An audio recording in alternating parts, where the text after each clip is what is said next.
Hello,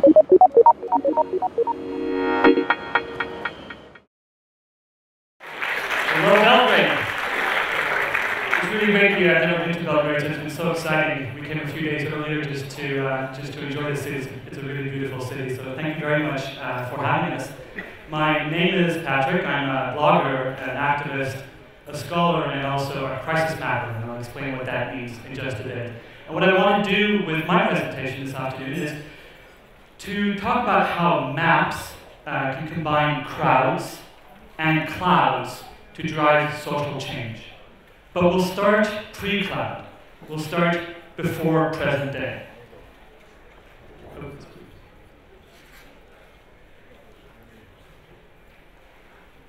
So, 1943, one of the deadliest world wars happened. I don't want to focus on the disaster per se, but what I do want to do is I want to ask, where should I point? What did the information ecosystem look like at the time? And in fact, it was not an information ecosystem. There were disconnected technologies. It was not necessarily possible for everybody to communicate in real time. The predominant mode of communication was the radio. But that type of communication was a one-to-many communication. And in terms of the one, there were very few ones, in the sense that not many of us owned a radio station, right, to have our own programming. And so the control of the information, the dissemination of the information, and the message, then by definition, was controlled by the few. We didn't really have television broadcasts like CNN back then. There were these cinemas, like this Movie Tones in London, where people could go to the cinema and look at the latest information from movie reels that had just been flown in from the war, and you could get your information there. But again, this is a one-to-many communication technology. We did have telephones. Telephones were a bit more democratized, but telephones are peer-to-peer. They're one-to-one technology. So it's not like you can pick up the phone and call 100 people like we might be able to do today in Skype. And fewer of us still owned the telegraph. So this is what we had to deal with back in the 1940s. So let's fast forward, 1994, and I imagine you can guess what I'm going to talk about with 1994. Rwanda, more than 800,000 people who were murdered in a very short period of time. And the radio, as you may know, Radio Midi played a role in this by allowing one side to control the technology, to control the information, and to use that to basically broadcast hate speech, to dehumanize the other, to make it more okay to kill the other. So, what incidentally was the world response to this in 1994? Well, actually, in a way, it was look the other way. Romeo Dallaire, who was in charge of the peacekeeping operations in Rwanda, had expressed his concerns by fax to the UN Department of Political Affairs and said, there's something going down here. People are starting to collect weapons, and they're going to be used very soon. I need to intervene. New York, at the United Nations, said, no, we do not have a mandate. You have no right to intervene. Now, Romeo Dallaire actually disobeyed direct military orders. He said, this is not okay, I'm going to do my own thing. And because of that, he was actually able to save more than 30,000 people. But what if, let's just imagine, what if Romeo Dallaire had been on Twitter? What if he had 10,000 followers, and instead of sending a fax, he was tweeting? People are starting to collect weapons. People are starting to mobilize. There's more hate speech on the radio. And what if hundreds of his peacekeepers under his command were on Twitter, on Flickr, on YouTube? I think it's an interesting question worth asking. Let's move forward to 2008. Something a little closer to home for me. The post-election violence in Kenya was rather disruptive. More than 300,000 people were displaced, and more than 1,200 people were killed, again in a rather short period of time. But the Kenyan government, and I still remember this, I was visiting my parents for a winter break in Nairobi, I read the newspaper the next day, Kenya is not burning. And yet we're getting evidence that Kenya is in fact burning. And so the government was trying to downplay the extent of the violence that was happening. And the mainstream media cannot be everywhere at the same time to report on everything that's happening. They're not the majority in this particular case. So, on that note, however, unlike 1994 and 43, the information ecosystem is an ecosystem, and it looks radically different. We have multiple technologies that are free. Some of them are open source, but the real power here comes from the fact that these technologies are integrated. They're networked, they're meshed. You can communicate information from one particular source to other sources, and we're not restricted to text-based information. We can have words fly at light speed, but we can also have pictures and video fly at light speed. And it's a different world, it's a different information ecosystem. So again, what was the world's response in this case? Well, I actually want to leave the world out of the picture for now. The world, you know, when we say the world, we actually really mean governments. We mean institutions, we mean big organizations with lots of money and lots of political agendas and goodness knows what else. So let's just talk about us, just everyday people, with respect to these technologies. So what did we do in this particular case?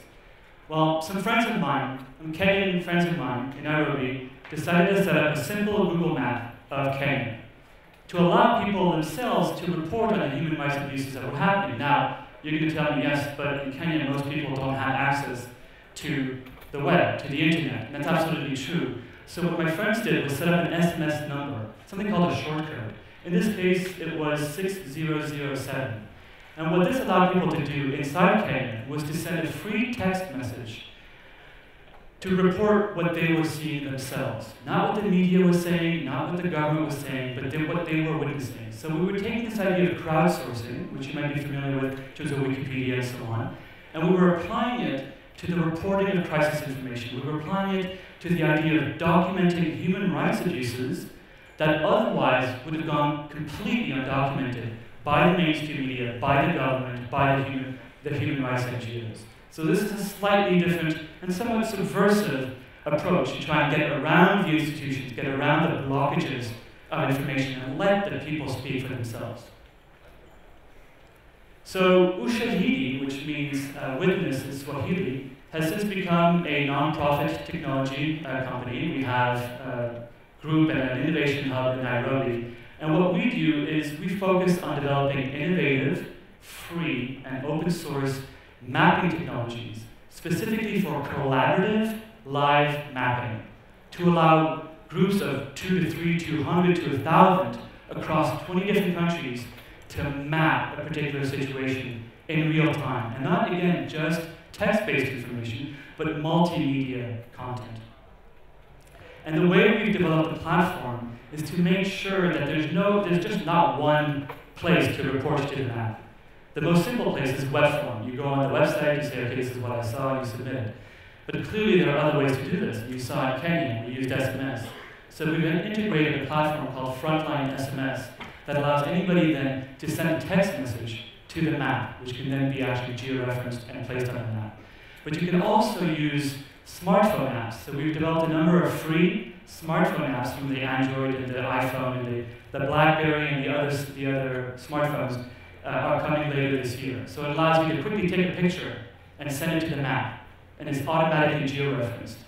So it's really quite real-time mapping in this particular case. And some friends of ours in Egypt in November and December also integrated Facebook, because Facebook is widely used in Egypt to coordinate the protest and anti-government action.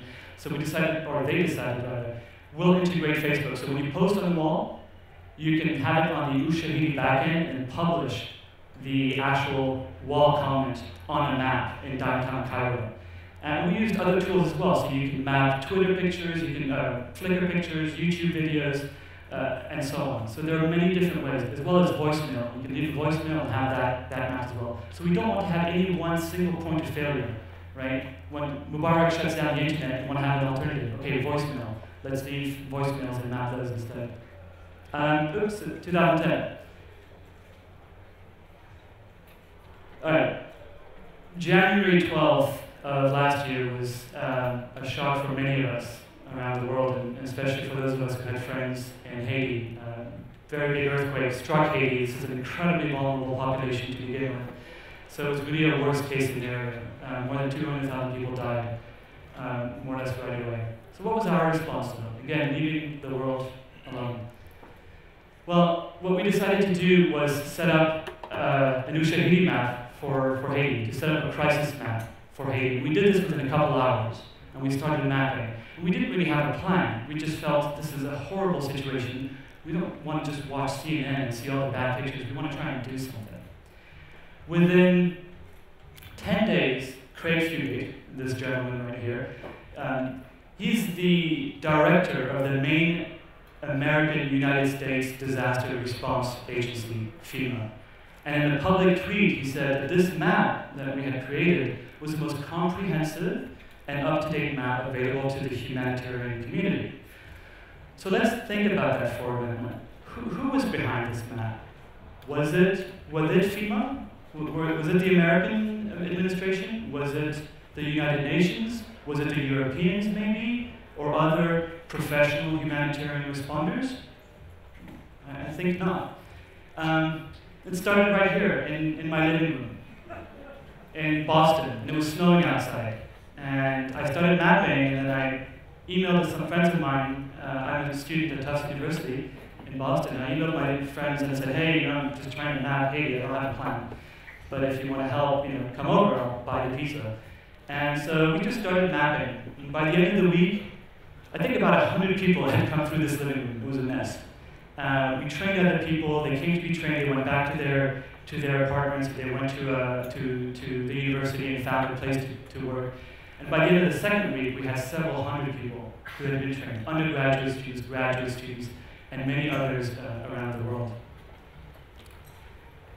And we were able to do this because we had an information ecosystem that was accessible to us, one that we were familiar with because we use these tools as young people, right? Every day, Twitter, Facebook, and so on. It comes a bit more naturally to us to say, I know where to get the information.